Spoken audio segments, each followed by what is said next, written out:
Although we didn't see it last year in the Ignite Series, the Integrity Octane Series has already seen the Sonoma Raceway at least once in its previous competition. It comebacks, of course, once again this season, just after the midway point of our 2024 Championship Tour, and qualifying is currently on the move. Welcome back to California, but this time around it's not a 2-mile oval, it's a just about 2.5-mile road course circuit. This is the Sonoma Raceway, and live on FTN, you are watching the Infineon Grand Prix here in the Integrity Octane Series, Race 16 on the 2024 calendar. With qualifying already on the way, about half the session has come and gone, and it's great to have you all back on the channel once again. I'll be your host for tonight's broadcast. I'm David Croit, commentating and producing all of tonight's racing from flag to flag. And right now, even though we haven't hit the green flag just yet, drivers are taking laps here in qualifying. As it stands, Ethan Lane is on the pole by a half a second over Nick Tarbuck, Don Stevenson, and Blake Cannon. Now, the top 5 in qualifying are separated by 0.8, but Lane has half a second of room to his own. All 12 drivers have taken the time so far, waiting on Ryan Farrell, Sean Kalis, and Ross Cato, who have all gotten on the track but have not yet put one lap down. Cannon last night won his first ever Ignite Series event, and it's only his second start, nevertheless able to get it done in exciting fashion. We saw him make his debut in the Ignite Series last week in Sonoma. However, it was last night where he was able to take the checkered flag and getting it done overall, the top of the board in Michigan. A dominant drive for the driver indeed, that number 27. He's the 44 on Monday nights, and he showed up to win, and that he did. Won the most laps on the day and had to claw from the back of the field on up after an incident with Ryan Potter. Nevertheless, made his move back up to the top of the charts and got the victory, so maybe looking for 2 consecutive tonight. Right now, he's second on the qualifying charts, just about a 10th back on Ethan Lane. Ethan still on top. He was the fastest driver in practice, and he's hoping to make it another quick time in this session and hoping to be on that pole position in 3 minutes time. Qualifying will close. Ryan Farrell is up to 9th, and Sam Nieto moves into 10th. Looks like right now Sean Kalis and Ross Cato also on the track. However, they have not yet put times down. Ryan at the line looks to put down a time that moves him up into 8th. So it's going to be the 93 up to position number 8, and also Sean Kalis still on the way. Kalis right now putting a warm-up lap in, and with 2 minutes and 30 seconds remaining, should have time for at least 1 lap. Same will go for Ross Cato, and just barely making his way onto the circuit, it's Randy Fiash in the number 55. Kalis right now going to be very conservative in his approach here in this warm-up lap, knowing if he messes up here, not going to get that chance at a full lap overall. And right now, coming across the start-finish line, it'll be the number 43 on the way, and likewise, Ross Cato a little bit of trouble, and he will hit the barrier once again. That might end his qualifying session, because it's going to take him nearly 2 full minutes to get around to that point again in a timed lap. So I'm not quite sure what Ross Cato is going to do here. It looks like he's just going to keep on driving despite the damage. That's about the only way he's going to put a time in from now on. But time, it is running out. Sam Nieto going to come across the line yet again. He got up to 10th in qualifying here, but is simply taking some extra practice laps right now. Not necessarily too concerned in making his way up to the top of the board. Rather, just getting some extra laps in. Number 2 is Sam Nieto making his way around, 10th on the board. Sean Kalis still getting through, and it looks like taking it slow with 1:18 remaining. Should be good to come around for 1 lap, which will, at the very slowest, put him at a 14th. 14th spot on the order for Sean Kalis would be exactly where he stands if this lap time holds up, and he has more than a minute to do so, so he should be just fine. Furthermore, Ross Cato, despite all the damage, is still going around the circuit, not necessarily puttering, but it's not easy right now. As you can see, that right side is all pinned in, and he might be able to get it to the end of the lap, although it looks like he's at risk of invalidating this lap time simply by not being quick enough to get down to the start-finish line. Cato coming through now, the final section. The S is making his way down to the hairpin, and eventually the start-finish line. Going to be half a minute to take him there. Sean Kalist does indeed make it up to 14th. Although Cato might have the potential to take that spot back with 20 seconds left. It doesn't look like he's going to have enough time, though, and for Ross Cato, it will be very close, but just not enough. He can see the start-finish line, but he will not be there, and as he comes through the hairpin this time by just a few seconds off for Cato, and the number 12 inches away at the line from what could have been his qualifying lap will be invalidated, but Ethan Lane will jump up to the top of the board and grab the pole position here tonight.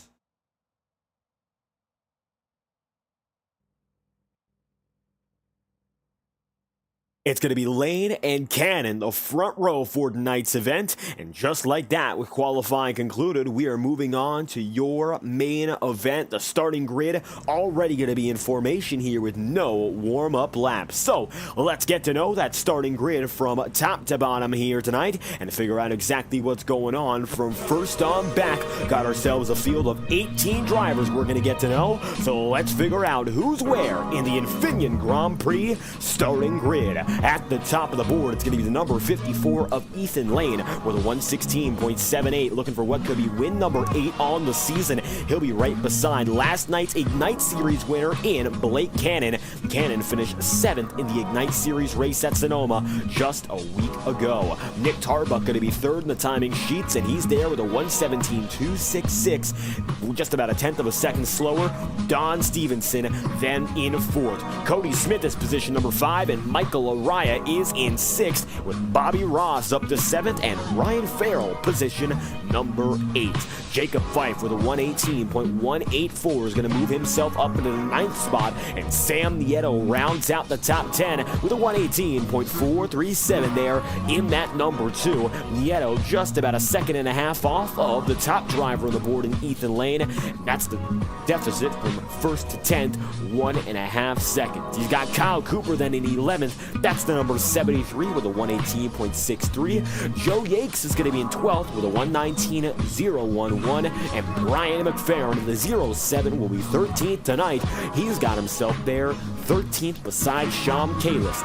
Kalist, the final driver to take a time, and he puts himself in 14th with a 124.218. Now, might not be a quick time, but it's enough to put him on the board. Unlike what we saw for Ross Cato, a little bit of damage for Ross, not able to get a quick enough lap in, and as such, Cato will start 15th tonight, the first of the drivers who is not able to put a lap down. Galen Gidman is going to be 16th, and 17th place will then go to Randy Fiash, with John Gearvon, the 18th and final driver on the night. Starting grid is already rolling off, and from top to bottom, that's a look at your field here in the virtual Sonoma Raceway.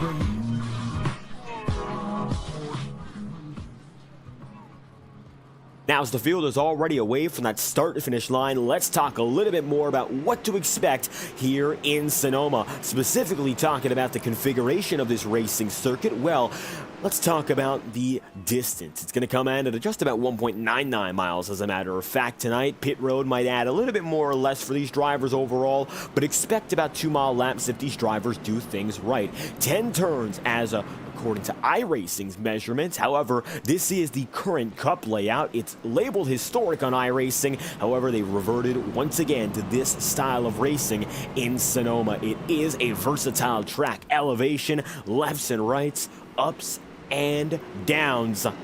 As it stands, it's not going to be easy, and made even more challenging based on the track temperature, which comes in at 100 degrees Fahrenheit, 103 as it stands. It's 71 degrees the ambient temperature. It is sunny, and for the track temp, it is scorching. These drivers are not going to have an easy time as they make their ways through the final S's into the hairpin, with some turns at speeds of 130 plus.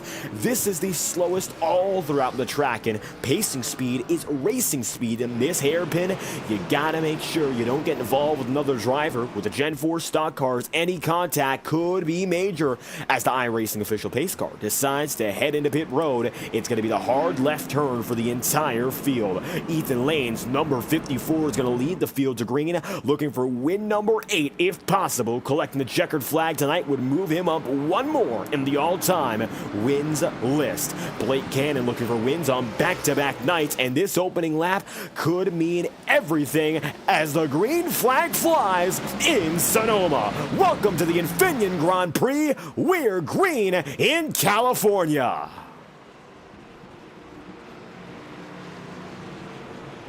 Caution's out. Ryan Farrell, and it looks like a little bit more involvement from the back half of the field. We are pacing once again, and it was a quick incident into turn 1, which will give us our first caution and potentially our only of the day.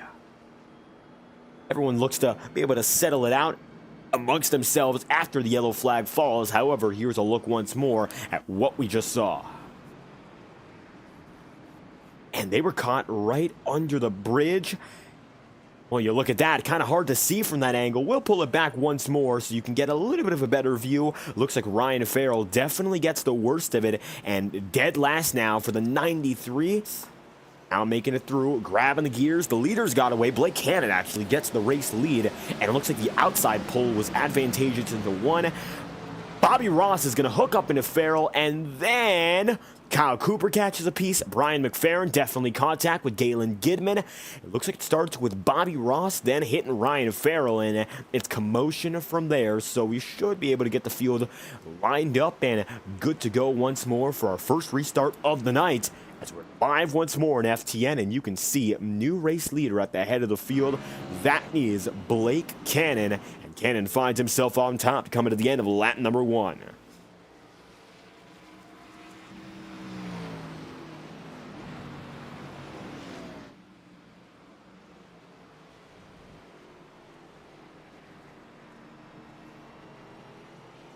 The Swindell Speed Lab number 27. It's Blake Cannon, and he's right now at the head of the field, getting the jump on the first and only turn under green so far, ahead of Ethan Lane. And that is the difference the first lap can make. Now, don't expect it to stay that way for the entirety of this event, especially still have 50-plus laps to go. The odds that that's going to be the final pass for lead tonight are slim to none, especially if we see those green flag pit stops come in. So last time we saw ourselves a multitude of yellow flags in a road course event in this league. It was the Ignite Series at Monza where we saw 2 yellow flags. That allowed for Justin Morton to do the unthinkable, and he decided not to go down a pit road that day, and he collected his first of now 3 Ignite Series wins in his up-and-coming career. He's got all 3 of them at a road course, but I'd say this much, that might be the most interesting because the first third of the race was spent under caution, and hoping not to see that tonight, but that's the difference that first and second caution could make before Ethan Lane finds himself second and Cannon in the lead. Nick Tarbuck rounds out the podium.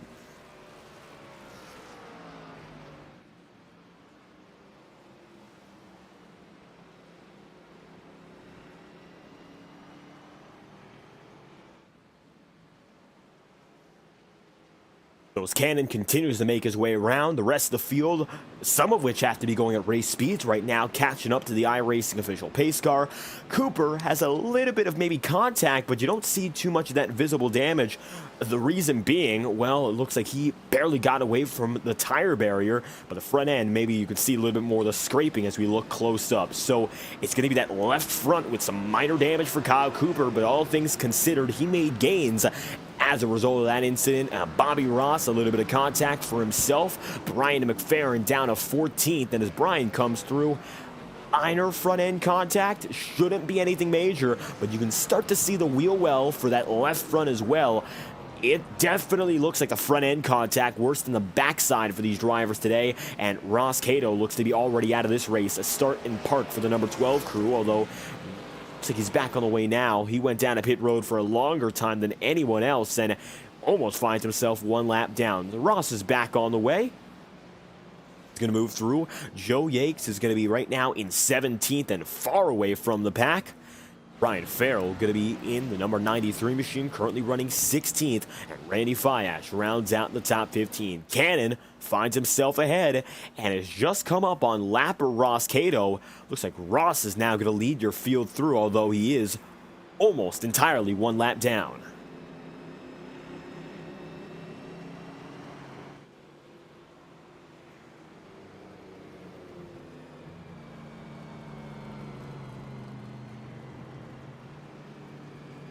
And so the field has now found itself the pace car. It's going to be Blake Cannon and Ethan Lane. Nick Tarbuck finally bunching up here.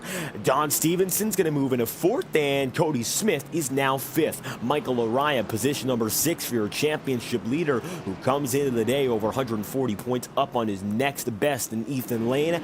He has a huge points advantage as it stands, which is, as we previously mentioned in last week's event, he's got 2 perfect races worth of points as a buffer to Ethan Lane, which both shows that Ethan Lane has been able to get away from everyone else besides Lariah, despite the fact he missed 2 races, and also the fact that Michael Lariah has simply been that good and that consistent. He has a total of 14 top 10s this season so far of the 15 completed races we've had. He's only missed 1 top 10 all season long. No other driver has as much a number. Matter of fact, let's run down the order overall one more time. Michael Araya has the most top 10s of the season, and in all honesty, it would be almost impossible to take that number away from him here as we're going 1 lap to green this time by. Talking about those top 10s, and in the Integrity Ignite Series, well, it's 3 drivers who are tied for 11 top 10s, which is still a very impressive number, and given the parity in that field, it might be a little more challenging to achieve that number, but it's the sheer consistency of Michael Araya which has been a stunner from the very start. Michael Araya has himself 14 top 10s. Ross Cato has 11th, and with 10 top 10s each, it's Nick Tarbuck and Jacob Fife. Ethan Lane finds himself with 8 currently when it comes to those top 10s, and he has 7 wins to go with it. We mentioned he's been a little more inconsistent this season. It's either checkers or wreckers, it appears, but 7 wins is 7 wins, and an 8th would be fantastic, but Blake Gordon got the better of him that time by Blake Cannon, rather, and both Blakes raced against each other last night.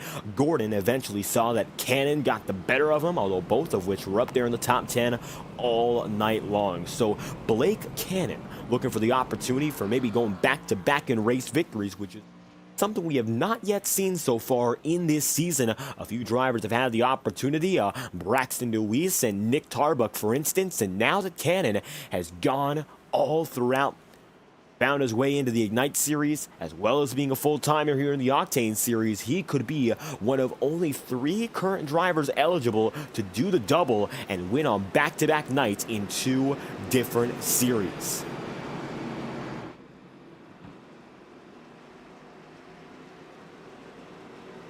Safety car coming in this time by Blake Cannon, going to be advantageous into turn 1. However, Ethan Lane in the very same position in which Cannon got the race lead from him on that first lap. This will be the start of the race, effectively speaking. A few extra pace laps, and now we're down to lap 6 of 55, which should give us about 50 laps to go when we come back to green. Let's get right back at it. Green flags out, and Ken with a huge jump, and we are green for the first restart of the night.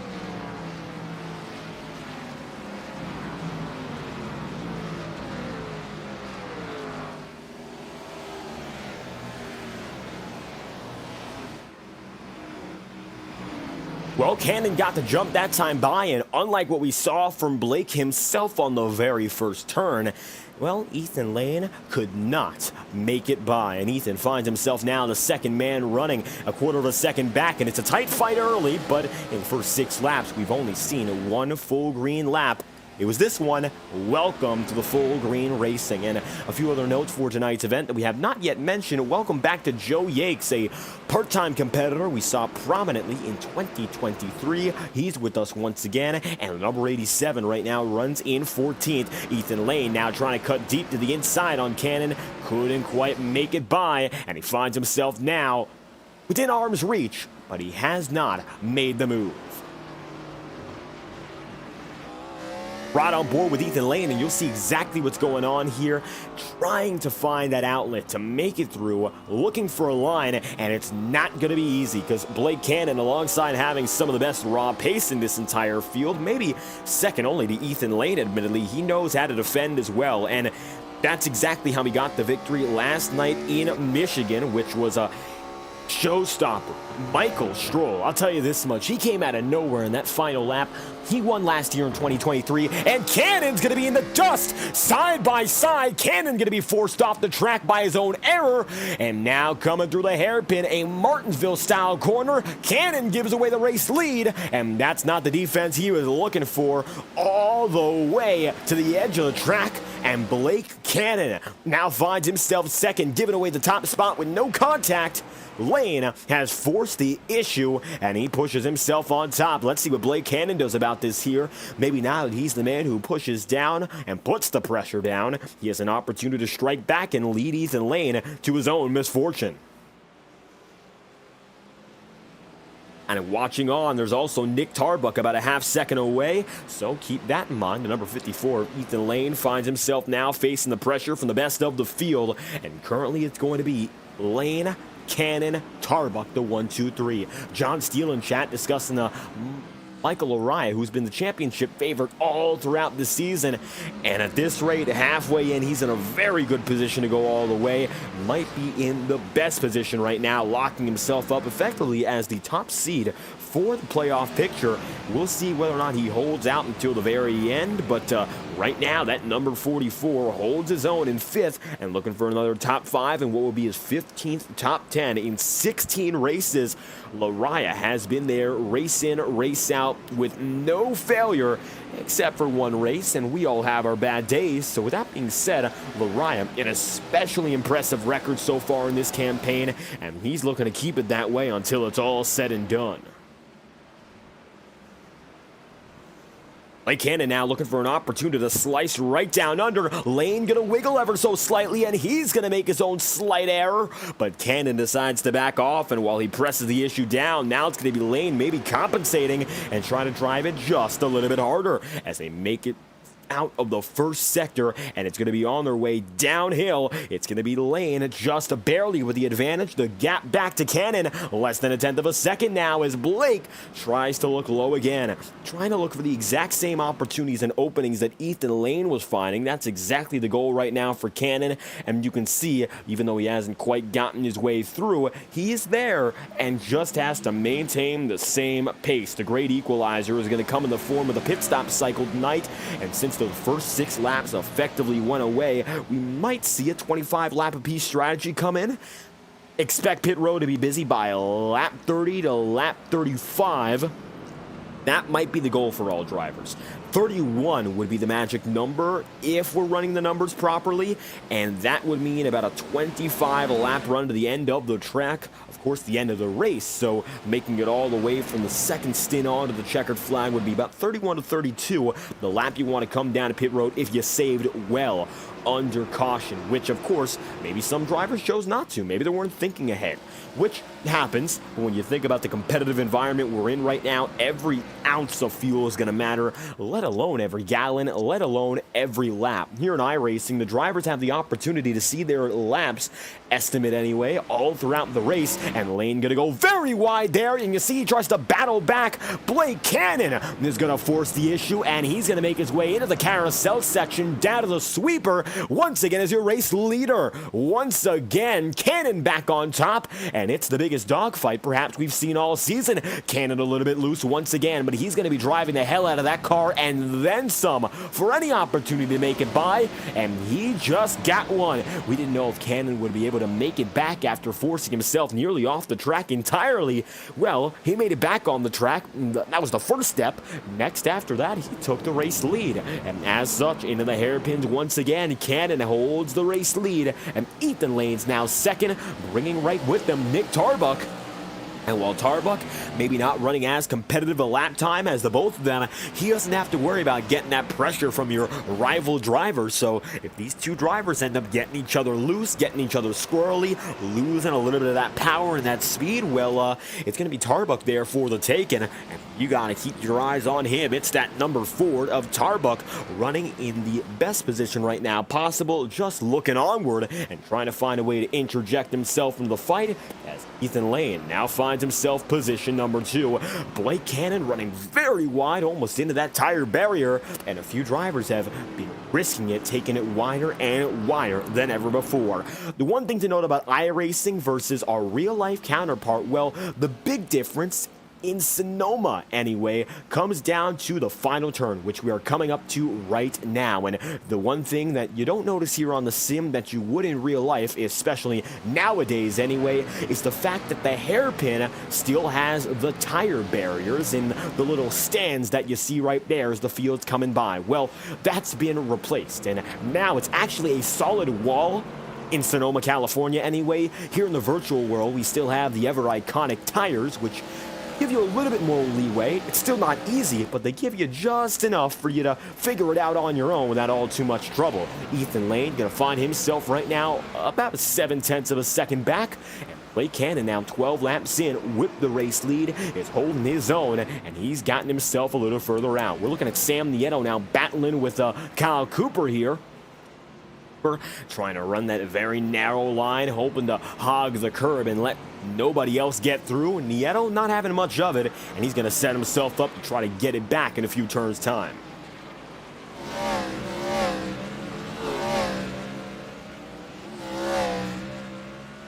And you can see right now how many drivers are trying to stretch the limits of the track, and that's something that we see prevalent in stock car racing, and that's what makes the road courses here more fun than maybe other series, although there's, of course, subjectivity in the taste of the fans. I think that's the one thing that really makes these so enjoyable. You can use everything, and if you do it right, you can get away with it. iRacing usually self-polices the track limits issue, unless you do something egregious and you get a time penalty. You can do basically whatever you need to or whatever you want to, as long as you keep yourself at the right pace and don't skip the track overall, and that allows for a little bit more creativity from drivers who might be struggling otherwise. You see there, Kyle Cooper going to let Nieto go wide, but I think the strategy is going to be able to get him into turns 1 and 2, as you see here, coming out of the final straight. While Nieto does get the run, we'll see whether or not he's going to shoot it a little too far. He's got it, and Sam gets through over Kyle Cooper. Cooper giving him that spot. That is for 8th, and the number 2 machine moves right back up. Not a bad move there for Sam Nieto, going to put himself back inside the 8th position. Both drivers fighting for the final spot in the single digits here, and despite the fact Kyle Cooper has some damage, he's been able to fend off Nieto for the past few laps, and he's still within a half second's reach, so he's definitely not in a bad spot. Just struggling a little bit more, and it might be due to the fact the tire wear is coming up on him and clamping down, especially on that left front. Damage there is not going to help a driver out in the slightest. Meanwhile, we look further up ahead, and while Blake Cannon is beginning to run away from the field, Don Stevenson and there's Cody Smith, the both of which are now running with each other, and it looks like Smith is gaining a little bit more. And that number 47, Stevenson, whose only career Octane Series win at this point comes at a road circuit in Charlotte. Maybe looking for a chance at the podium. Michael Araya, Ross Cato right there as a lapper, but Nick Tarbuck also just ahead, and an opportunity to get inside the top 3 is not impossible from here, so long as you first dispose of the lapper in Ross Cato well, which looks like Stevenson not able to get around the first time, and now he's going to go for that second attempt. Down and under, can't quite get it. Has to back off once more. Now Smith goes up a little high, he goes up a little wide. Still can't get there. Coming down and in. Once again by the carousel into the S's. Stevenson still finds himself behind the 12, and it looks like Ross right now, well, he finds himself even further back. Ross was going to lead him into the carousel section, but drops back with a little bit of an error and bobbles with some minor damage, letting Jacob Fife go by all the same. Ryan Farrell coming up right now and Kyle Cooper, and it looks like Cooper is definitely beginning to struggle more and more. And see right now, Ryan coming right up on that 73.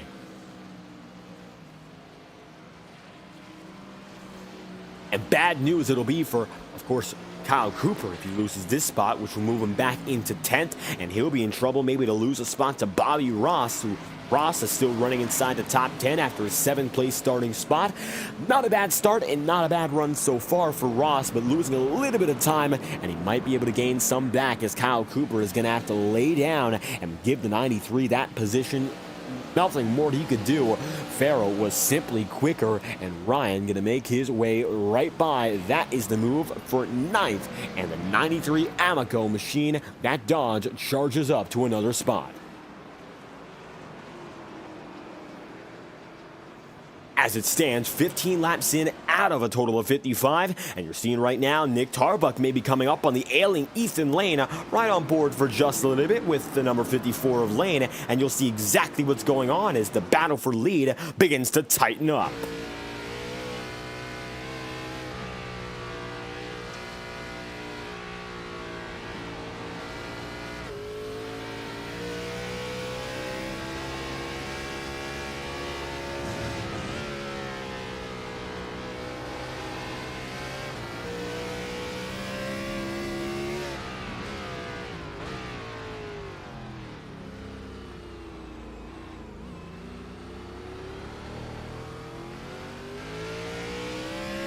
Nick Tarbuck right now, slowly but surely reeling himself in, now within about a 2nd and a 10th from leader Blake Cannon. The gap to Lane is about a half second, and Lane finds himself in the middle point here. He's a second behind, or half a second behind Blake Cannon, half a second ahead of Nick Tarbuck. Sam Nieto now finds himself losing about a second on that lap. He lets Jacob Fife go right by. 16 laps in out of 55. The Infineon Grand Prix continues here, and we're coming up on the lap number 20 marker, getting closer and closer to the midpoint of your pit stop cycle. Matter of fact, 16 laps in, I believe if these drivers have saved just right, we're about at the midpoint of that pit cycle indeed, and everyone trying to save their way to the next step, which will be, of course, trying to lock down what could be indeed a one-stop strategy. It's not likely, but still possible. 54 of Lane, running in second, Nick Tarbuck then third, Michael Araya, position number 4. How about Michael Araya making his way in? That time by, he ran a 1:18.561, a time faster than that of Blake Cannon and Nick Tarbuck right ahead of him. So maybe Araya right now, the second quickest driver. Let's take a look at this. Ethan Lane once again getting side by side. The driver of the number 27, going to give it up once again with a little bit more of that tire fatigue. What can Cannon do from here? Looks like a little bit of a slip in a 1 and 2, but not enough to cause trouble. And that might be the biggest problem right now for the 27 team, although it doesn't seem to be any major. Tire wear is getting to everyone, no matter where you are from top to bottom on the circuit. However, track conditions have actually helped these drivers out, getting 8 degrees cooler, down to 95 Fahrenheit as it stands, and you can see that cloud cover is once again coming to play. So these drivers do not have to worry all too much about scorching track temps for the rest of the day. It should continue decreasing and maybe get down to the 80s by the time we see the last leg of this full pit stop run.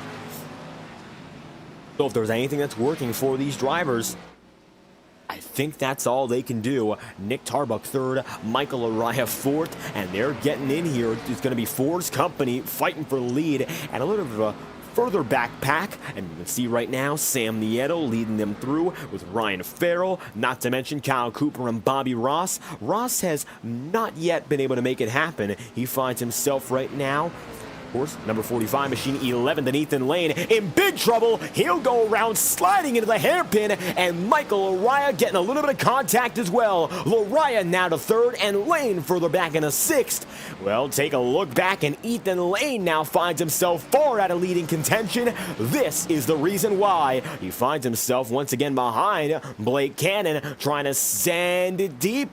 And it looks like Lane goes in, and he is going to catch the tire barrier. He caught the tire barrier on his own, and nobody else gets involved, but Ethan Lane, going for just a little bit more than he could handle, spins around a quick 360, and Lane is down now into 6th. Ethan Lane now going to find himself outside the top 5. That will help out Blake Cannon's race immeasurably. Take a look at that gap.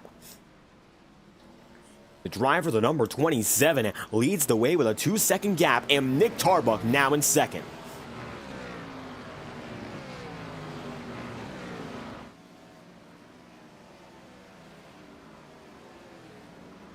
So, with the number 4 machine and Nick Tarbuck finding himself now in the runner-up spot and no Ethan Lane to speak of, well, at least for now anyway, you gotta wonder what Lane is going to do from here on out. Of course, the question becomes, can he even get back up there?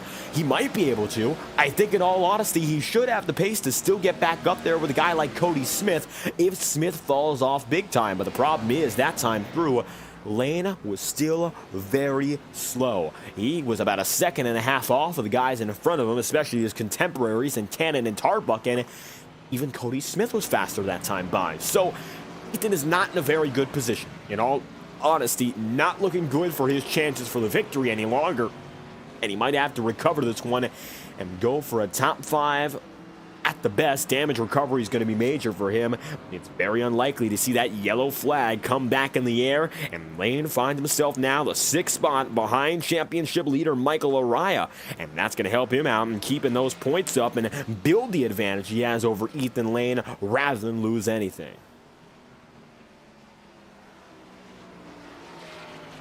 Infineon Grand Prix moving in 19 laps out of 55 so far. Kyle Cooper now looking to come back up on Sam Nieto. You can see right now, before we were looking at Ethan Lane's incident, this battle it was progressing, and they're still quite close. These drivers have eventually made their way together, and 19 laps in out of a total of 55, you can see that number 73 of Cooper making his way down in final straight. He's got himself moving to the hairpin and maybe looking for a little bit of trouble ahead of him, but he doesn't quite get it. Bobby Ross is going to move up, and you can see Ross lunges deep, looking for any opportunity he can to make a pass. And Bobby right now rounds out the top 10. And so far, be a chance for him to move up a little bit more if he could just get by Cooper and start the process. That, of course, is easier said than done. Ethan Lane is now going to be caught up to here by Jacob Fife. Fife that time by 0.2 seconds quicker, and it looks like Ethan Lane's tires are absolutely cooked. Sunlight is going to be back in the sky here. However, the track temp is down at 91 and still declining. So it looks like even though Ethan Lane is facing some better track conditions, everyone's simply benefiting more because he's got less grip on it, and now he's trying to find ways to once again push a little bit further to gain that time. As it stands, though, not much he can do, and Lane finds himself now 20 laps in out of 55, still in a bit of an impasse. Not going to be easy to hang on from here as the 54 crew coming down and in. Going to be a total now of lap number 21 when he makes it by the stripe again. Blake Cannon at the line leads them again indeed. And he's there. Nick Tarbuck second. Michael Araya position number 3. Take a look right now from the back end of the 54 and you can see how close Ethan Lane, of course, is to Jacob Fife.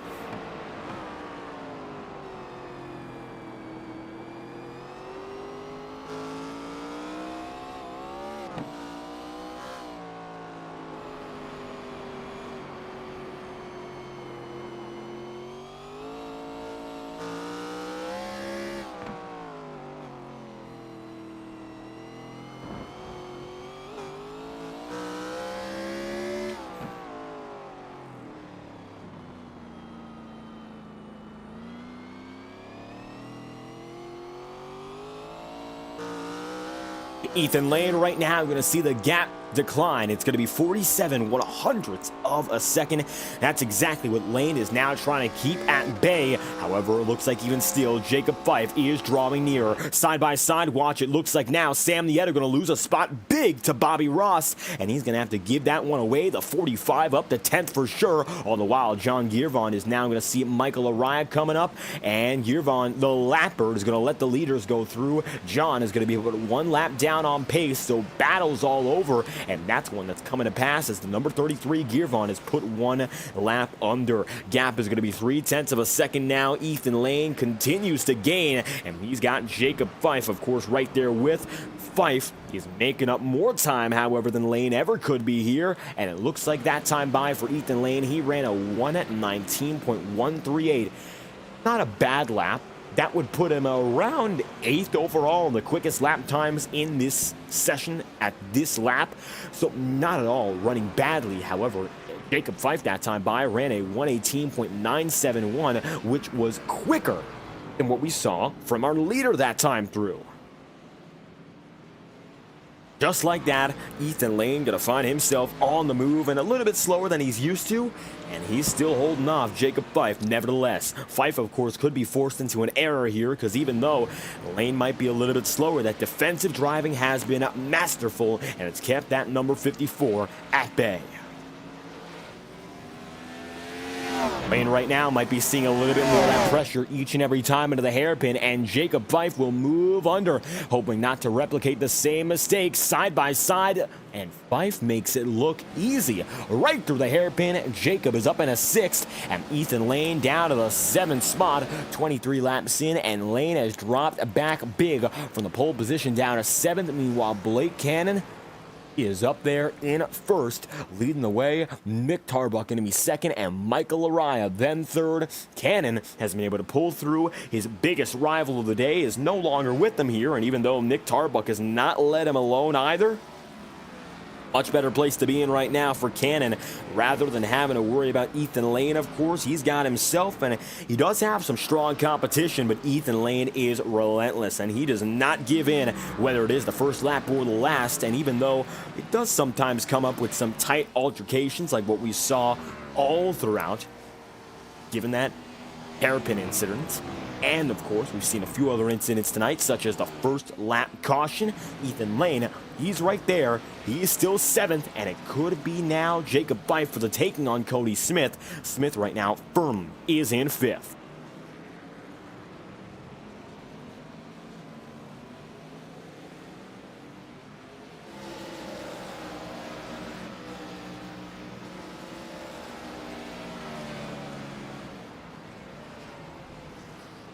Next Level Racing Chevrolet now finds itself right about the 5th spot firmly. However, Don Stevenson coming up might lose a spot as well. Before we bring to you, of course, the promotional breaks for tonight, we'd once again like to talk to you about Next Level Racing and their partnership here with the Integrity Racing League. They've been bringing to us all the coverage from the very first race to the last here in 2024 in the Ignite and Octane Series. Next Level Racing provides high-quality sim racing performance products for dedicated sim racers who deserve nothing but the best. And for Next Level Racing, they're also providing the championship prize for this year's Integrity Ignite and Octane Series champions. Of course, the victors of the title. Last year, they did the same. Thomas Bresci was the year-long champion in the Ignite Series, and last season, Seth Noel got it done in the Octane Series. With a last-lap dramatic battle between he and Ross Cato, and it's a sim rig on display and up for grabs for any champion here in the Integrity Racing League. If you want to find out more about how you can support the Integrity Racing League alongside Next Level Racing, scan the QR code on your screen. We'd love to have you join the Next Level Racing family, and we once again thank Cody Smith and company for representing the Next Level Racing brand. Race in, race out here, live on FTN. And of course, Infineon Grand Prix, 25 laps in. Thank the Integrity Racing League for bringing us aboard here. You are watching from the virtual Sonoma Raceway, the Integrity Octane Series. Now it looks like Sam Nieto going to be very far out of bounds. The reason being he just came down to pit road after 24 4 laps. He would have to go for one more pit stop, of course, if he finds himself going in at 24. The next estimate will be lap number 48 to lap 50 if he decides to keep on driving. And it looks like he just towed himself into pit road, so that might be the night for Nieto. That remains to be seen. Galen Gidman also looks to have retired 16 laps prior. Sean Kalis has been on pit road ever since. Blake Cannon and Nick Tarbuck first and second respectively here as we're coming around with about 30 laps remaining.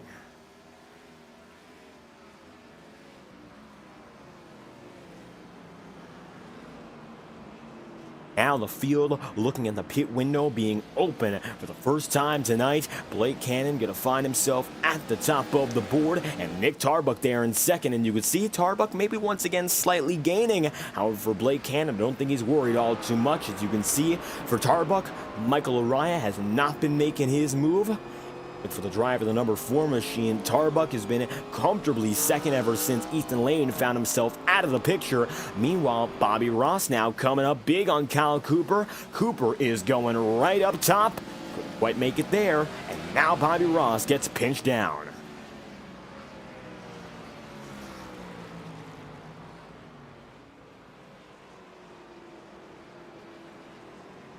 Coming up on a lapper.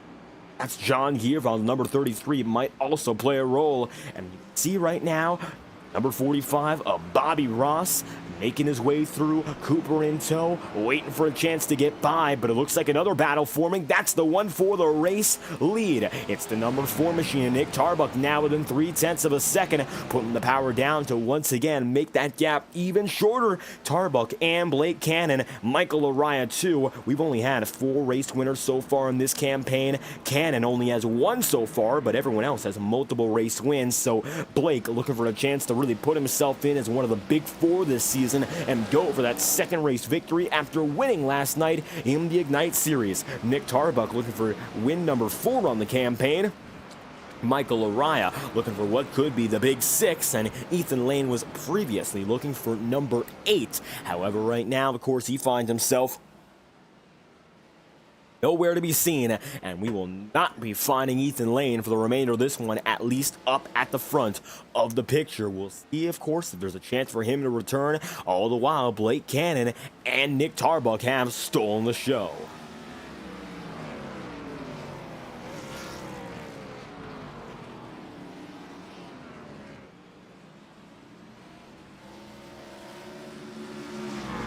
Most other drivers have decided not to go down a pit road. The only exceptions appear to be so far in Sean Kalis and Sam Nieto. Everyone else has kept themselves in a real nice spot going for a little bit longer, and I think they're all going to make that magic number to make this a one-stop race. Now, we got the green flag, of course, initially at lap 1, but the caution came out during lap 1, and as such, we had to wait until lap number 6 to go green. Technically speaking, that was the start of this race, and we've been green ever since. So about half of this race we've gone so far, and we're looking at lap number 31 being the point where everyone should be safe to make it to the end without another pit stop. I think Blake Cannon, Nick Tarbuck, Michael Araya, and all company are looking at that number and seeing that as the overall goal. 28 laps in out of 55. We find ourselves with 28 laps to go. This is the overall halfway marker, but accounting for those caution laps here, drivers have to stretch it just a little bit further if they want to make sure they are good to go all the way. However, they could come down to pit road now and, technically speaking, go the entire distance. I think right now going into the 30s is the best place for them to go in regards to safety and, of course, that late race speed, which will be a very big deal. If you don't find yourself, of course, with late race speed on the tires, you could lose multiple positions. And that's what these drivers might be saving up for. Maybe not saving up in regards to their tires right now, but trying to go the distance even if they are experiencing that tire wear. Tire wear has not been major tonight, though. Last time by, Blake Cannon ran a 118.576. His best lap was a 117.09. So in all honesty, the tire wear throughout a 28-lap run has been a second and a half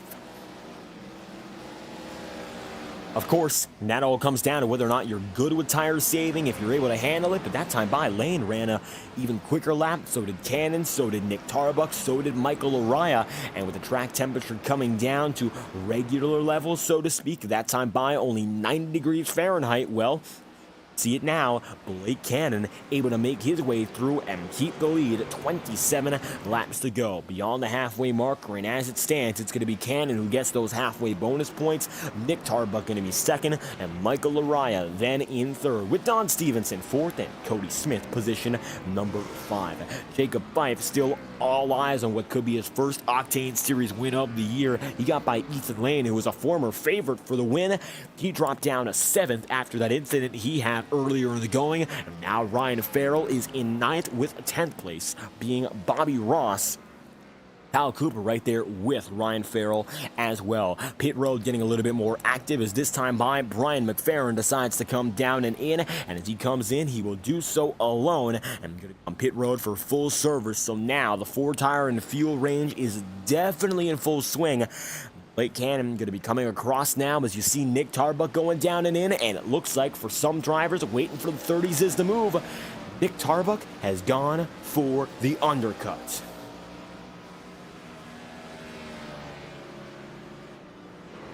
26 laps to go, this time by the Infineon Grand Prix with 26 remaining. Of course, has Blake Cannon out in front as he's been for almost the entirety of this race, getting the lead in the first turn of this one, then giving the lead back to Ethan Lane and getting it back, and eventually Lane making a crucial mistake is given away to the 27 being once more on top. Pit road cycle is now going to be in play, but before we see that come to pass, we're going to take you to our first Next Level Racing promotional break of the night. NextLevelRacing.com, the place to go for high quality sim racing performance products. The best hardware in the sim racing market can be found at Next Level Racing, providing quality products since 2009. We'll be right back after our first promotional message of the day, courtesy of our friends at Next Level Racing.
"25 laps to go." Michael Araya deciding to stay out for the 31st lap. As we mentioned, that looked to be the goal lap for the front runners. Well, Nick Tarbuck decided to do it ever so slightly different, and as such right now, it's that number 44 of Araya in the position to try to go a little bit further and push himself with the advantage coming out of pit road. This time by, Araya gonna shoot down to the track again, and he'll go for one more here. Don Stevenson looks to stay out as well. However, running up at the front of the field previously, Ethan Lane has gone down to pit road. Moreover, Nick Tarbuck did, and alongside Blake Cannon, he's gone in as well. Nick Tarbuck, however, has that race lead, and the advantage is now 2.8 seconds, one lap the difference.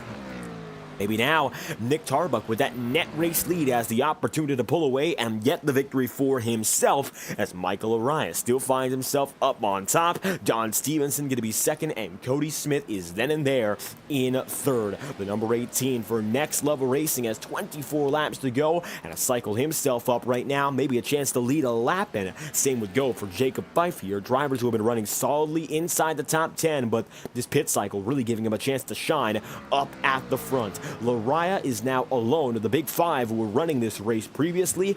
Don Stevenson admittedly is still there. However, I feel that he's going to come down whenever Araya does, and the signal might be given this time by for the SimSpeed Shop number 44. And as Araya comes through, It's either the hairpin or pit road, and after 32 laps, it looks like the verdict is in. Lariah to pit road, and he's going to be seeing right with them. Don Stevenson goes to the inside. Stevenson remains on the track. Michael Lariah right there going to find himself now deciding to go down and in. He's lonely here, so we'll see where he cycles out relative to a rapidly approaching Nick Tarbuck. Tarbuck now on the way, and as we ride on board here, you'll see exactly who he passes and when he passes them. He's coming up right now on Jacob Fife.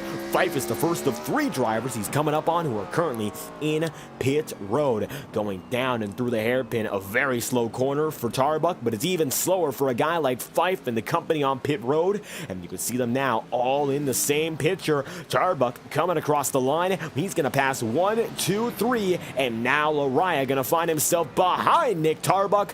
Nick is up to the net race lead. Don Stevenson, the only driver standing in his way. As we come through the S's this time by for Don Stevenson, we're going to crank it up with 22 laps to go, courtesy of our friends at TrackHams22.com. Check out TrackHams for gourmets after tonight's broadcast. The best broadcasters, just the best cameras for a good reason. Visit Facebook.com/TrackHams or TrackHams22.com once again to find out more information about the over 100 track and car options TrackHams22 provides, as Don Stevenson is going to be coming down into pit road this time by 22 laps to go, coming right up here in the Infineon Grand Prix.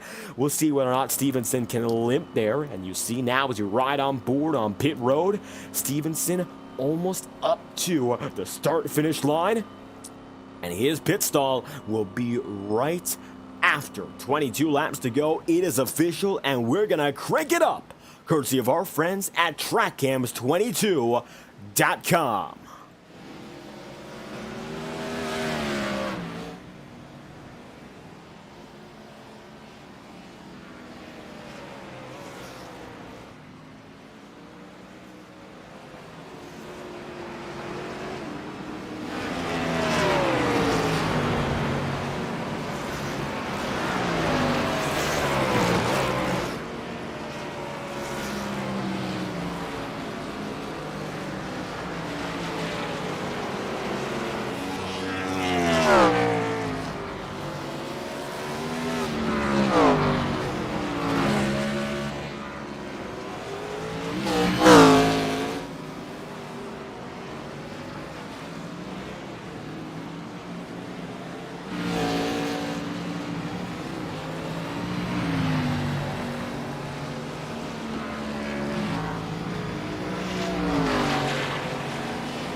It's been a game of mistakes and back and forth, more drivers making them lap after lap. Blake Cannon had a chance to go for the race lead, and he made quite the mistake. Michael Araya, well, he just got it from Nick Tarbuck, and it looks like Tarbuck going to go wide into the hairpin, and as such, the 44 has moved up to the top of the track, and he's got himself the leader with 5 laps on his stint. It looks like the undercut so far has not been working out, and instead, drivers have made the most of deciding to go a little bit shorter and trying to cut back in. New tires have been, above all else, the most important weapon for success. Cody Smith now coming up on Blake Cannon, and all of a sudden, Cannon looking to find himself in some trouble. Lane retired as well, 2 laps down. So Ethan now finds himself out of the top 10, and we mentioned it, checkers or wreckers. Lane looks to be down and out of this one. All the while, Cody Smith is going to come right by, and the number 18 moves up into 4th. 17 remaining, and the Infineon Grand Prix now going to see another pass, and it looks like Blake Cannon falling out of favor here, even though he has not really lost his way in the same vein as a guy like Ethan Lane. He's barely hanging on to the top 10 right now, and he has a lot of buffer for him to do so. He shouldn't lose that top 10 unless something major happens, but losing another spot to Cody Smith, not a good omen for the rest of the night. We'll see how he handles it from here on out. You'll see right now, Michael Araya leading by about a half second, and Tarbuck lying back.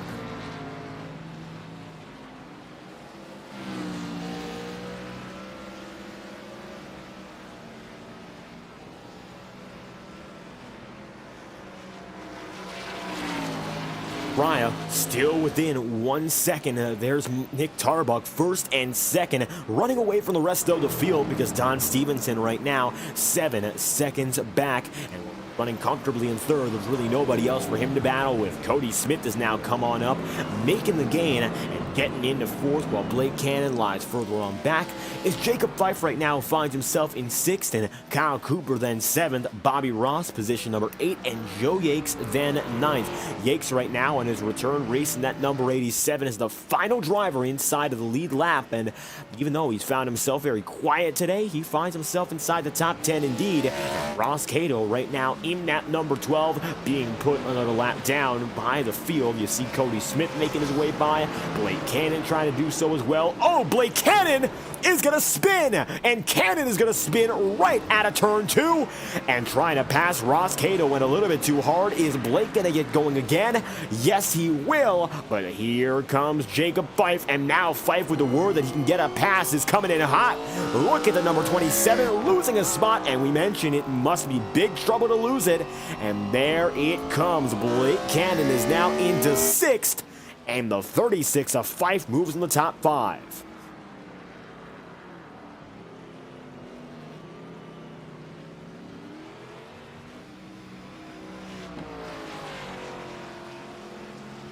Blake Cannon, how about that spin? It looks like he was trying to go hard to make it by Ross Cato, and he comes all the way undone. We're going to look at that one more time here to figure out exactly what it was, and you're going to see he was already in the gravel by half a minute's time ago. And this is where it all comes into play, trying to get right up there. Ross Cato was definitely slower, and as he came across, looks like by this point getting a little bit loose, and not much more he could do. As he makes it through, trying to capture this position, comes up, and he's going to end up bobbling. And you would see there, not much more you can do with the wheel, just trying to get it away from the tire barrier. And that he does, but for Blake Cannon down to 6th, and he lets Jacob Fife right by. 15 laps to go. Bad news for the 27. It's coming down to pit road once again. That could be his night, as Cannon now finds himself away from the pack and down to pit road again for some new tires. 36 machine of Jacob Fife still finding himself right now in 5th and making his way down through the carousel in the S's as if there's no trouble for his team. Well, right now, 18 of Cody Smith, 4th. Don Stevenson is in 3rd, a silent 3rd, but it looks like once again one of the better road course drivers in this circuit. He finds himself once again inside the top 3. Nick Tarbuck in 2nd. Michael Araya is in 1st, 14 laps remaining in the Infineon Grand Prix, and let's take a look down your top 10 once again. Lariah going to be leading the way from Nick Tarbuck in second, Don Stevenson in third, and Cody Smith position number 4. Jacob Fife is going to be fifth, and Kyle Cooper is in sixth, with Bobby Roston in seventh, and Joe Yakes is eighth because Blake Cannon just disconnected from the session. Therefore, Ross Cato will be in ninth, and 10th is John Gearvon in that number 33. 14 laps to go as it stands, and with that being said, we're going to bring you your second Next Level Racing promotional break of the night. Once again, Next Level Racing provides high quality iRacing performance products, all sim racing performance products, but as you've seen, some of our best drivers have been elevated even further thanks to Next Level Racing. Thomas Bresci with his brand new Next Level Racing sim rig, 2 wins in the Ignite Series, and more are due to come. Visit nextlevelracing.com after tonight's broadcast for more information, and we'll be right back after this brief break.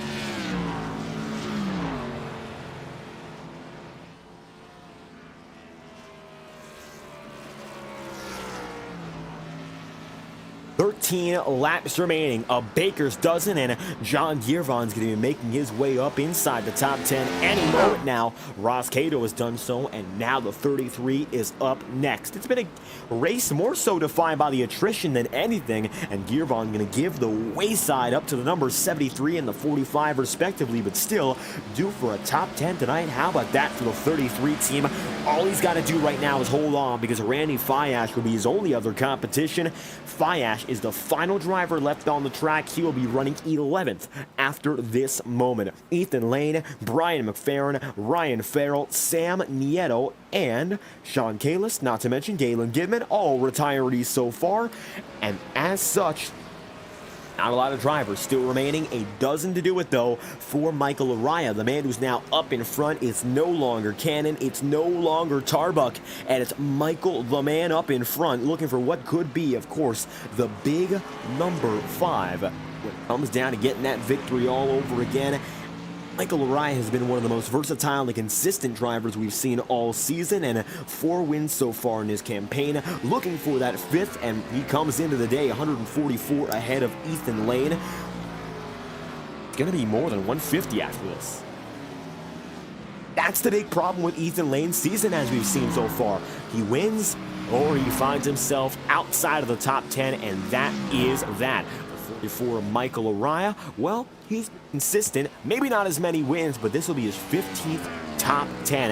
How's about we take a lap on board with the leader right now? We figure out exactly what he's doing and trying to see what's causing so much success right now. Michael Araya, let's take a ride on board with the 44 and see exactly what is going on.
hitting those marks. With 10 laps to go, that's what it all comes down to. A quick ride on board with Michael Araya, and you can hear it and you can see it.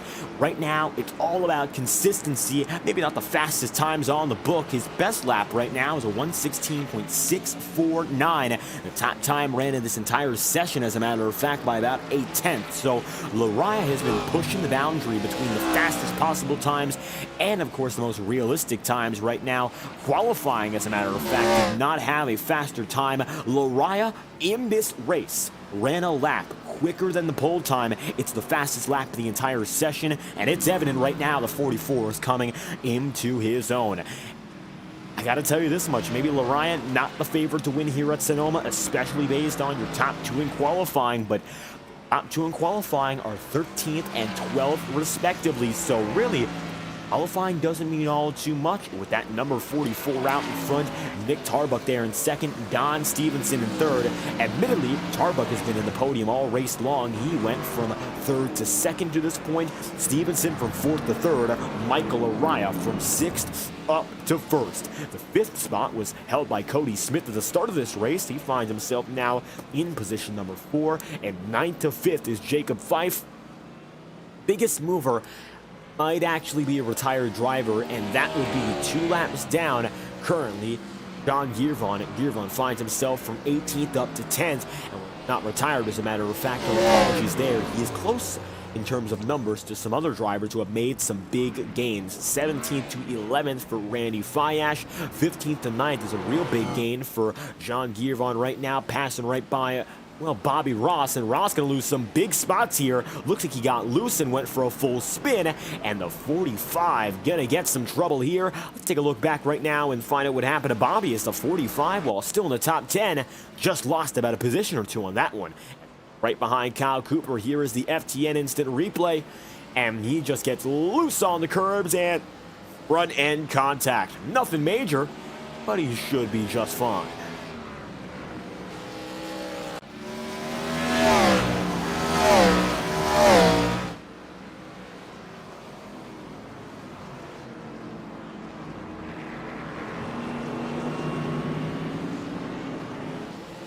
Now Bobby Ross going to be making it by John Girvan, the lapper again with 9 laps to go. Don Stevenson right now is actually coming up on Nick Tarbuck. Tarbuck right now in that number 4. Well, he finds himself been mostly second throughout this entire run. With the last few laps, it looks like Stevenson has been noticeably quicker. The 47 Chevy Impala is now there. Nick Tarbuck going to find himself now making his way up to the runner-up spot after the entire race of fighting, but it could be taken as Don Stevenson is now going to be rushing down into the carousel momentarily, hoping to get enough speed by the hairpin to make something work. Now, keep in mind, Stevenson has a younger set of rubber than that of Nick Tarbuck. It's a 4-lap advantage to the number 4, 14 laps run relative to 18 laps run. So Tarbuck maybe not in the best position right now to go for a fight. I don't think he's going to like seeing that 47 right behind him, but things could change. 8 laps to go. See what Stevenson can do. He's now right there, 4/10 of a second back, and coming in hot. 8 laps to go, coming down to 7. What did Stevenson do here? 5/10 back, and still trying to claw it in. Tarbuck come through nicely into the hairpin, not going to be overbearing, does not try to go for that over-aggressive entry or exit, and he gets the job done nicely there to hold off, as Bobby Ross looks to right now be 1 lap down, and continuous struggles right now for the 45. Ross has made it happen. 7 laps to go, as Stevenson has himself leading fight for third. He's trying to get up there to lead the fight for second, but Tarbuck is not giving him in.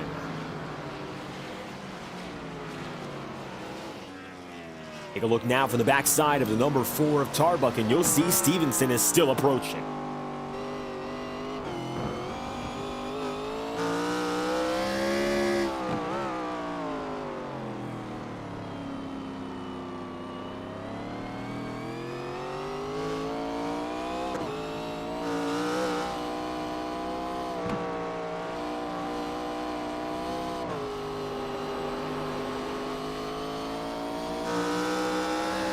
Stevenson now going to be within 0.2 of a second, making it through the S's, and I think right now the closing rate is just enough to make within 2 laps if Stevenson doesn't make a mistake, which he does. Don Stevenson is going to lose it almost entirely coming down to the hairpin, and what was a hard charge to get up to second is now going to be a total reset with 6 laps to go.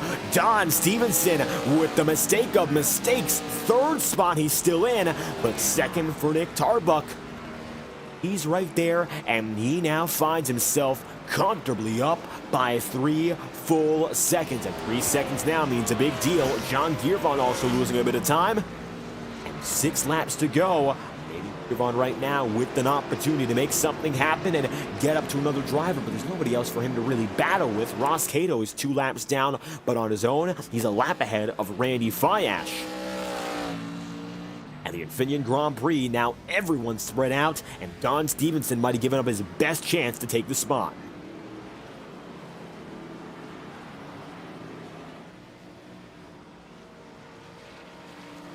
And all of a sudden, so much distance going to be put between he and Nick Tarbuck. Don Stevenson either going to have to drive it harder, maybe hope for a mistake, but that might be it. Not a bad lap overall for Stevenson on what was overall a down lap. It was a 120.994, so recovering it admirably, but definitely not enough to put up a fight, at least for the time being. And while Tarbuck is going to be able to exit the hairpin, it's Stevenson hardly entering. 5 laps to go this time by, and with that being said, Michael Araya is going to be the man who leads the way. 5 laps to do it, and we'll be right back after our final Next Level Racing promotional break.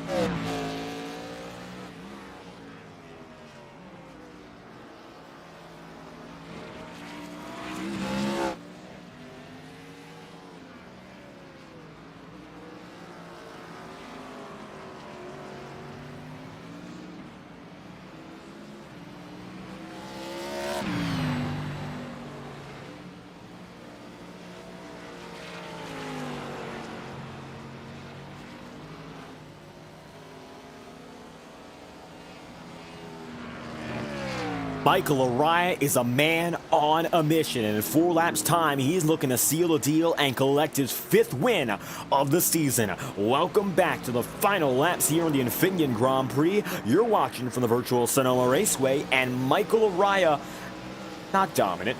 Maybe not even the fastest car tonight until this last stint. Maybe not the 2nd fastest car tonight for the entirety of the race, but all of his competitors have failed and faltered where he has kept himself going.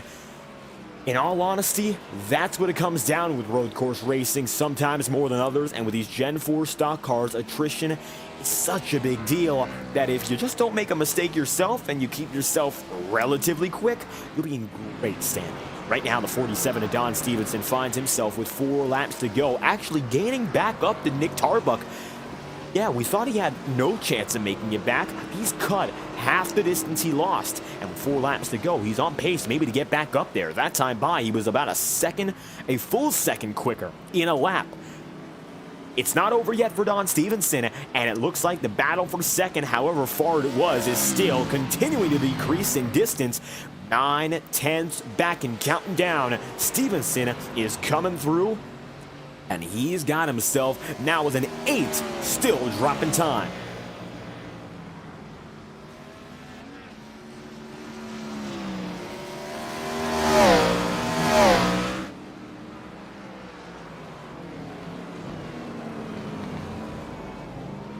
Coming through the hairpin, the gap is about 1 second flat with 3 laps remaining. Coming up to lap number 53, and Stevenson battered and bruised. Lap number 53, he has just hit it, and Cody Smith, a little bit more of a shaky exit to the hairpin. He lost about a second that time by, but he's 15 seconds ahead of Jacob Fife, firmly there in 4th.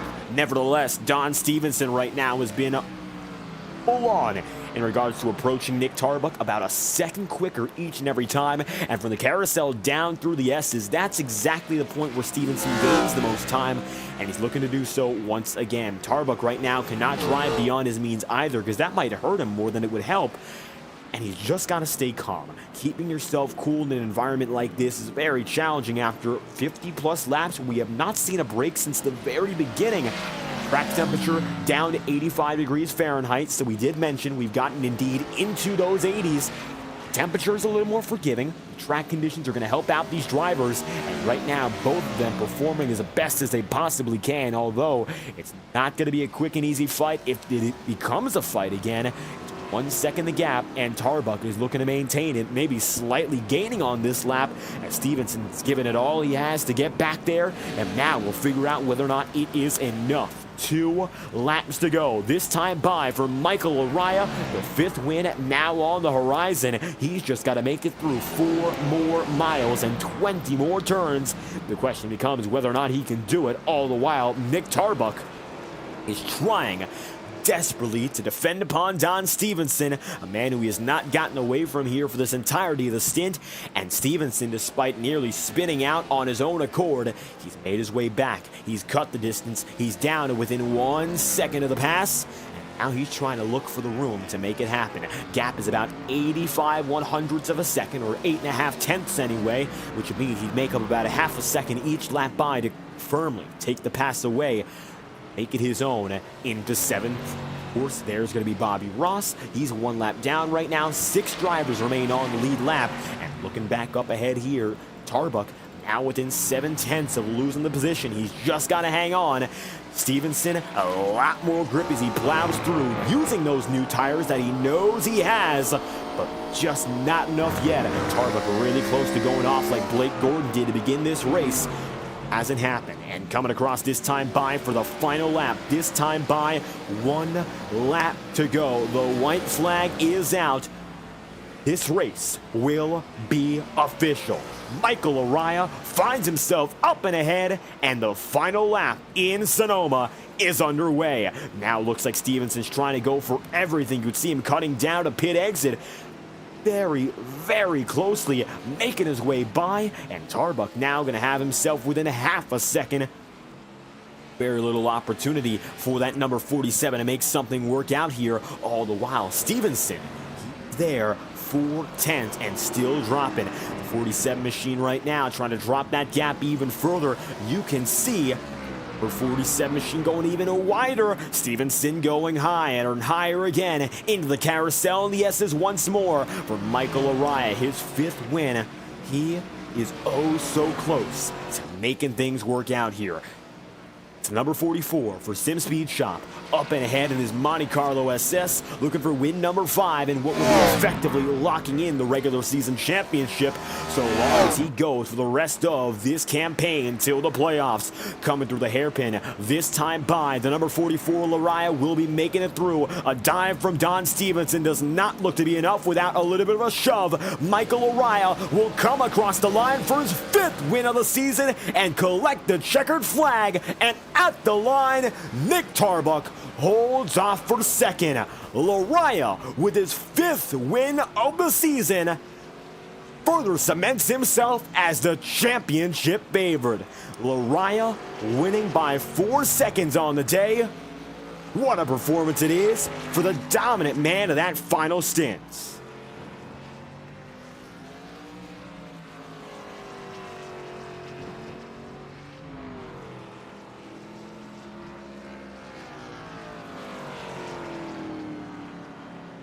And the results are official. Michael Araya will win for 2nd spot. Nick Tarbuck, 3rd and Don Stevenson. 4th is Cody Smith.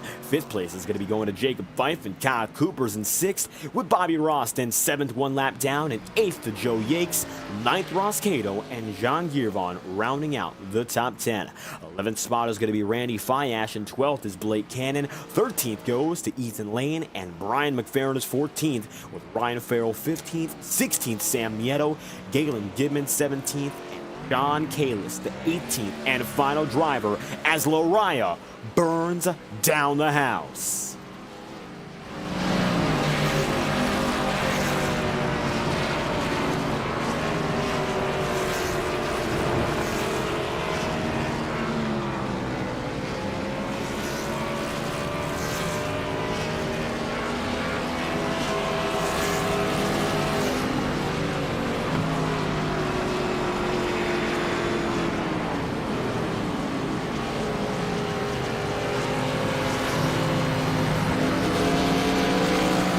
Lariah gonna park it after burning it down. A celebration at long last has concluded. Maybe not the way he expected to come home with the win tonight, but Michael Araya gets it done once again, and it's the number 44 back in victory lane. Let's get a word from your race winner tonight and figure out exactly how the top dog of the day gets the victory again for his 5th win of the season. Michael Araya, the man we're going to be speaking to momentarily. It looks like for the time being he's actually unavailable for comment, so we're going to try to talk him into it here, and we'll get a word from your race winner very soon.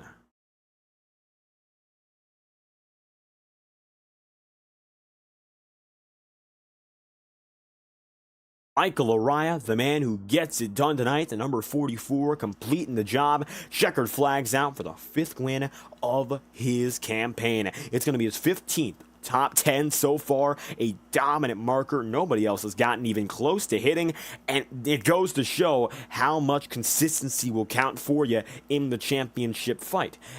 Even though he might have not won the most races to this point in the season, a 5th win is a huge deal, and he's caught up once again closer to Ethan Lana, all the while having the consistent numbers to go right with. If Michael Araya is unavailable, which he is not, we'd go to the next driver. Let's speak to your race winner first. Araya tonight, maybe you weren't the favorite to win to start it, but you were able to finish the race, which was of course the first big thing, and you played the strategy better than all your contemporaries, going longer to start to finish off strong, and the 44 team is back in victory lane for the 5th time this season. How about your entry to road course victories here in the Octane Series?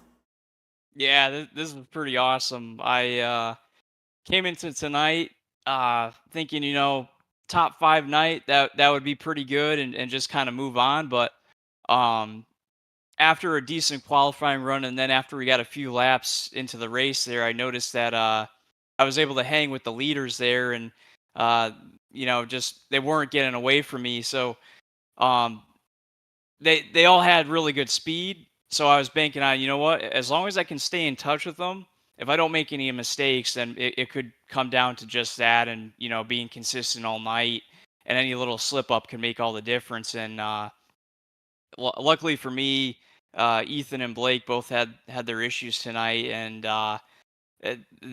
that's what really got me into the spot there to kind of control the race. And then with how bad the wheel spin was tonight, I knew that tires were really key. So, um, at these road courses, if you can get in front of a pack, even if you have older tires, that could certainly be an advantage. But I was banking on just having the freshest tires as possible was going to make the difference, and that's what definitely paid off at the end there to seal the deal.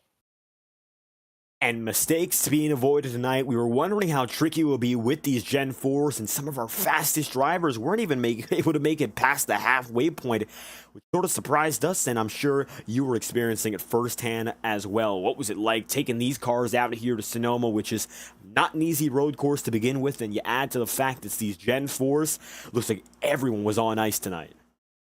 Yeah, certainly. I mean, with these cars, the horsepower difference compared to say the next gen is pretty substantial and just so noticeable off the corners. It's all about throttle management tonight, and for me, the big thing was just short shifting and making sure I minimized any amount of wheel spin possible. So that was big.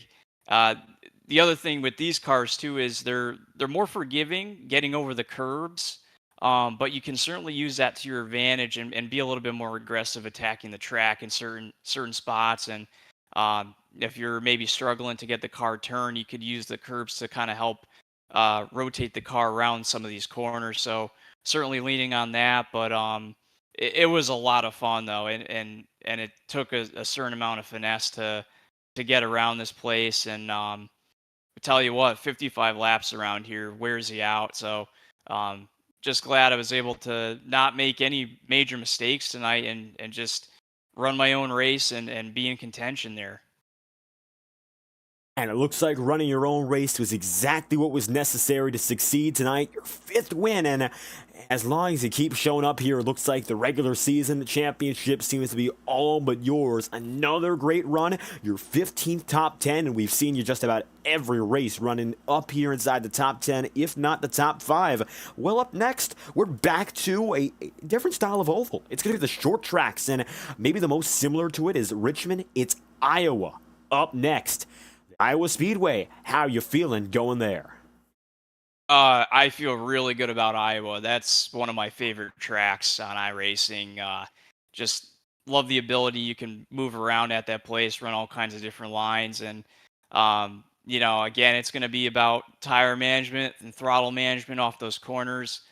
I'll be curious to see what kind of setup we have going into next week and how this car might handle the bumpy surface there. But it's definitely my style of racetrack, and I'm certainly looking forward to it. And we're looking forward to what we can see next out of the 44 crew tonight, avoiding mistakes and counting on the right strategy played out just about as well as it could. Michael Araya, you win here in the Infineon Grand Prix. If you have any final thoughts you'd like to add, well, make sure to let us know here. We'd love to hear it. Yep, I got to, of course, thank my sponsor, Sim Speed Shop, for being on board the car. And, of course, giving a shout out to the IRL admins for just running a great league and staying on top of any questions or pileups that may have occurred tonight. They were definitely on their game. And, of course, I got to thank you, David, for, as always, for putting on the broadcasts. Michael, we thank you for stopping by and giving us a fantastic show at the front of the field. The 44 out on top with a 5th win in the campaign. Thank you for stopping by. All right. Thank you.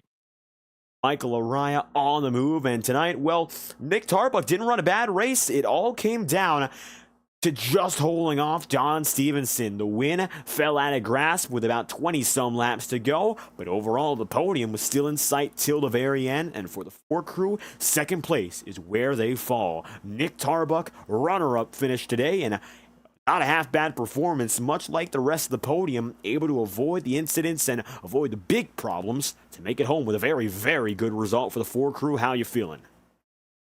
Yeah, man, I'm feeling pretty happy with that result. I was able to hang on there at the end. I really killed the tires that last run trying to keep the lead, and it showed. I'm lucky I got 2nd. I think I would have came podium, but I'm glad that Don wasn't able to catch me. I mean, he was able to catch me twice, but he he made a mistake, luckily for me. So, yeah, props to Larry for that win.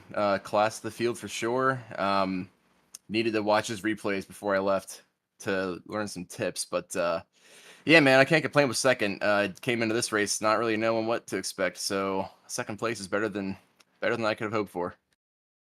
And maybe not one of the strongest teams to come in on that qualifying speed, although admittedly you qualified well, so it's hard to say not one of the strongest, but you see the caliber of the field we're racing against on these road courses, and it's not easy to believe maybe you've got yourself as the odds-on favorite for a win or a podium, but despite that fact, you played the strategy in a very balanced sense. You went a little bit longer than Stevenson or Laraya, and Don almost got up to you at the end, but going for almost the middle after our first caution seemed to work you out just right, get you to the checkered flag. So what was it like there, maybe going for a bit of a shorter first stint and balancing it out with a longer run to the end? Yeah, my real goal was just to get the stage points, and I thought that if I had pit when I did, that it would bring everybody else in. At the same time, I guess. I guess I expected more people to pit when I did. I wasn't really aware that the best strategy was to go as long as you could. Now I know that, but I was kind of shocked that more people didn't come in and try to do split it more evenly. But yeah, obviously it shows why they didn't. They had just way more speed at the end of the run. But all things considered, even though I didn't really have a true plan going into it, like it worked out well enough, I guess. Really, the key was just keeping the tires on the thing, which I did not do a good enough job of. If I cared more for the rear tires that 2nd run, I probably would have been running closer to Laraya near the end. But I killed the tires, unfortunately. So I was hanging on, but yeah, it worked out. Everything works out just fine for a podium run here in Sonoma, and maybe back to the strengths of this team. I believe if we look back to the numbers last year, even though you didn't cross the line first at this track last season, you were credited with the win. Heading back to Iowa Speedway. How you feeling about heading back to that circuit, which I believe we've seen once before in Octane Series competition? Maybe a chance to do it all over again for a win. Yeah, I think so. I mean, it's a fun track to race on. It looks like they've I was watching some stuff earlier. It looks like he raced it a little bit differently than we did last year. Obviously a different car, but this should be a fun race. You know, I'm just glad we're kind of done with the road courses for a bit. They're fun, but man, I get pretty sweaty doing these things, and it's a lot of concentration all the time. So hopefully, yeah, we can get back to our nice oval pace we have, finish on the podium some more, maybe even get another win. Maybe looking for another chance, this time to take the checkered flag in Iowa, but tonight, second place run here in Sonoma, California. If you have any final shout-outs or messages you'd like to give, well, the floor is yours. Yeah, man. Well, I want to thank you for streaming as always. Thanks to the admins for putting on a great race. Thanks to everybody that watched, mom, dad, brother, all the boys back in the chat.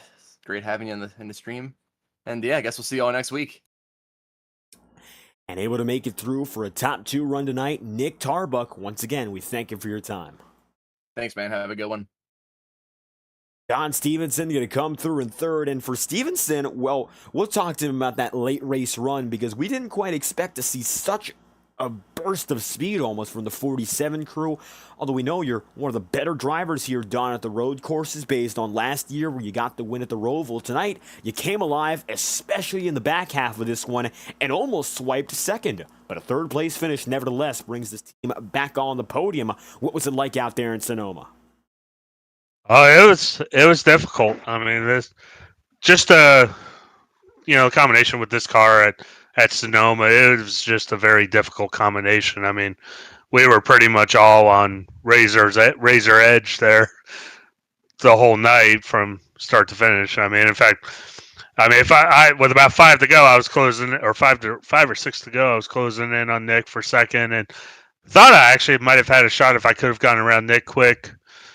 Thought I might have had a shot at chasing down Lariah a little bit, and at least making it interesting. But coming off of turn 10 there, I just got too much in the throttle and kind of nosed it into that tire barrier there, and had some right front damage that hurt those last 4 or 5 laps as well. But I mean, I was pretty strong on the long run, pretty much. Like even on the first run, times wise, I was pretty fast compared to the leaders, maybe a little quicker even.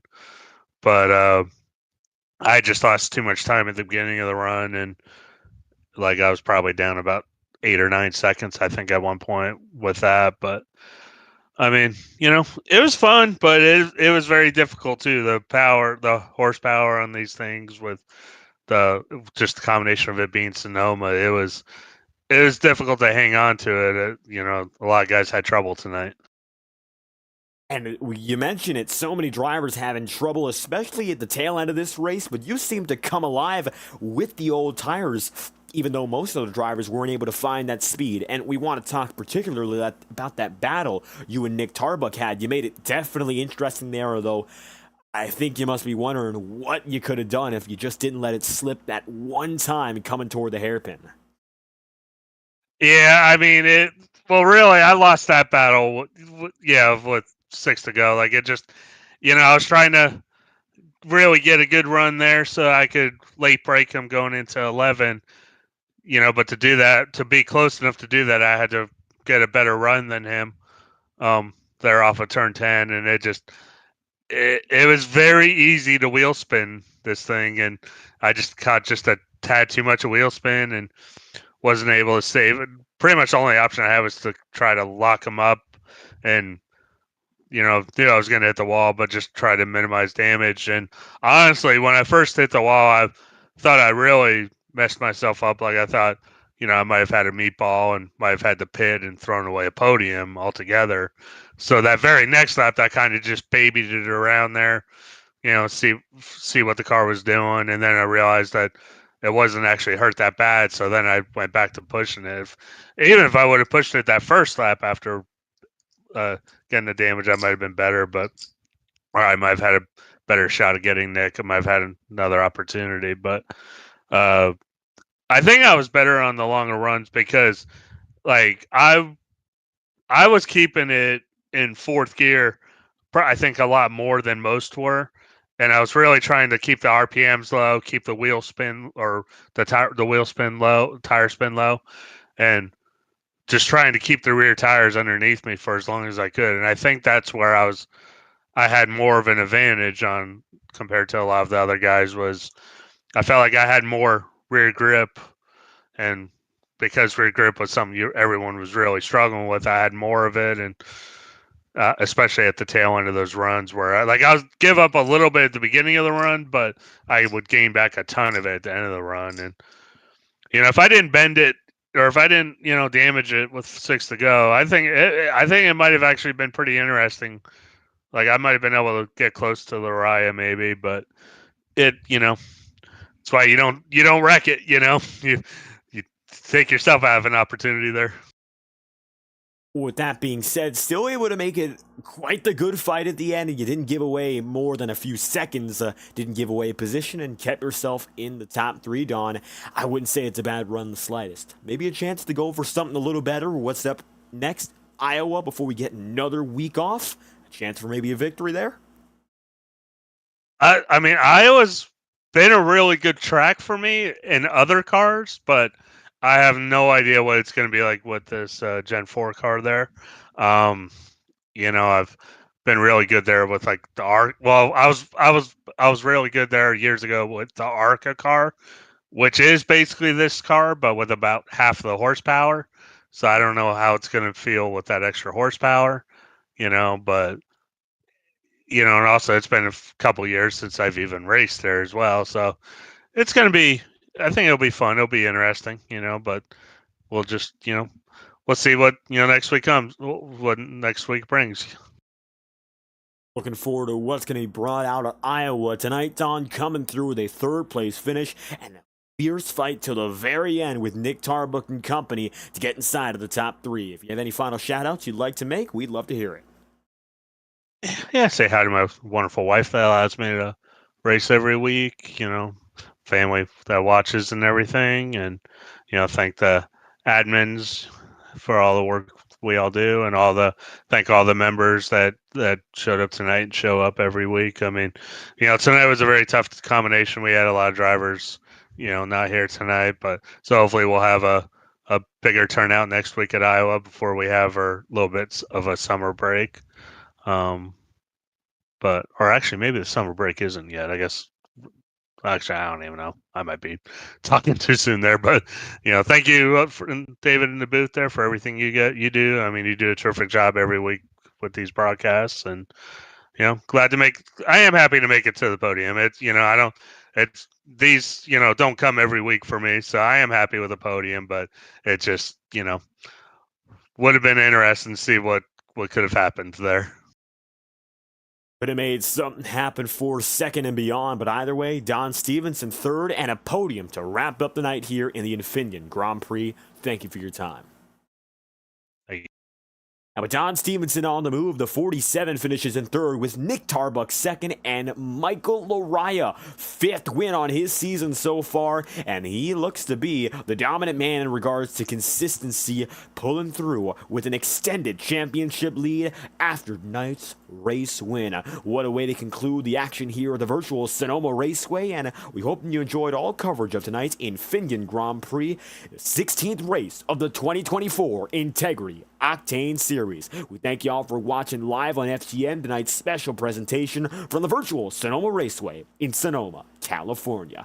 I've been your host, David Kreutz, commentator and producer. So if you enjoyed tonight's broadcasting, make sure to leave a like on the stream and subscribe to the channel. Your support is always greatly appreciated. And if you want to find out more about the FTN content we have here for all of our racing series and leagues, check out the QR code on your screen, scan it, or go to the links in the description description to find out how you can join the FTN action as a viewer, a driver, or a broadcaster. We'd love to hear what you have to say, and joining the FTN community on Discord is the first step to find out everything going on here at FTN. So if you want to check that out, we'd love to have you join. And we'd love to have you for our next broadcast, which will be Friday night with the Prodigy Racing Association. Thank y'all for stopping by live on FTN, for watching tonight's presentation of the Infineon Grand Prix. We hope you have a fantastic night.